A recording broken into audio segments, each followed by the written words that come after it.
ஸ்ரீகுருभ्यो நமः.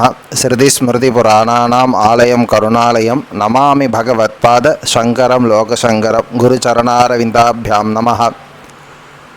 நேற்று நம்ம முதல் நாள் நவராத்திரியினுடைய தேவதை யார், அவளுக்கு செய்ய வேண்டிய அலங்காரங்கள் என்ன, நைவேத்தியங்கள் என்னன்றதெல்லாம் நம்ம பார்த்தோம். இன்று இரண்டாம் நாள் வழிபட வேண்டிய தெய்வம் யாருன்னு பார்த்தேன்னா வாராகி. பொதுவாக பஞ்சமி அன்னைக்கு தான் வாராகிங்கிற கணக்கு நம்ம வழக்கங்களில் நம்ம வச்சுட்டுருக்கோம். நமது ஆலயத்தில் கூட பஞ்சமி அன்னைக்கு தான் வாராகி அலங்காரம் வச்சுட்டுருக்கோம். ஆனால் ஆகமம் என்ன சொல்கிறதுன்னு கேட்டேன்னா இரண்டாம் நாள் தான் வாராகின்னு சொல்லியிருக்கா.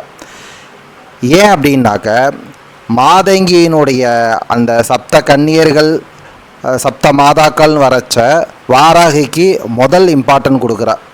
அந்த வரிசையில் நவராத்திரியினுடைய இரண்டாம் நாள் வாராகி அலங்காரமாக சொல்லப்பட்டிருக்கு. அவளுக்கு மங்களமய நாராயணின்னு இன்னொரு பெயர் உண்டு. அவளை மங்களமய நாராயணியாகவே நம்ம போற்றணும்னு சொல்லி தான் ஆகமங்கள் சொல்கிறது. விஷ்ணு சக்தி வகையில் வாராகி ஒருத்தி.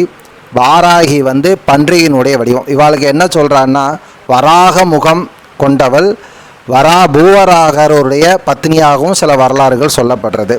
அதனால் வாராகியினுடைய சிறப்பம்சங்கள் எவ்வளோ நூல்கள் பல அர்த்தபேதங்களில் உருவாகின்றிருக்கு. இதில் பார்த்தீங்கன்னா வாராகிக்கு அம்ச சக்தியில் தண்டினி என்ற பெயரும் உண்டு. இவள் தேவியின் சேனாபதி ஆவாள். வராகநாதருக்கு வராக ரூபமாக காட்சி தந்தால் வாராகி என பெயர்.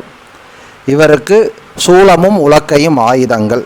பொதுவாக எல்லா ஆலயங்கள்லேயும் வாராகிக்கு இந்த ஆயுதங்களை பெருசாக காட்டுறது கிடையாது. ஆனால் இயற்கையாகவே சூலமும் அவளுடைய உலக்கையும் தான் அவளுடைய ஆயுதமாக இருக்கிறது.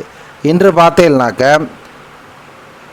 32 செய்யுள்கள் அடங்கிய வாராகி மாலை எனப்படும் அந்த பாமாலையை நம்ம இன்று நவராத்திரி நாளில் நம்ம சொல்கிறதுனால ரொம்ப விசேஷமாக சொல்லப்பட்டிருக்கு.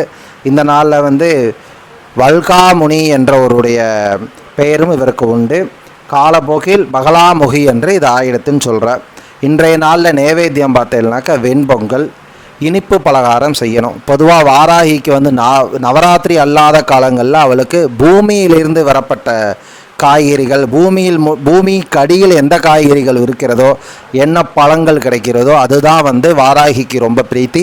நவராத்திரி நாளில் அவளுக்கு வெண்பொங்கல் இரண்டாம் நாளும் இனிப்பு சார்ந்த விஷயங்களும் பண்ணணும். சாதாரண நாட்களில் பூமி காய்கள் அவளுக்கு ரொம்ப உச்சிதமாக சொல்லப்பட்டிருக்கிறது.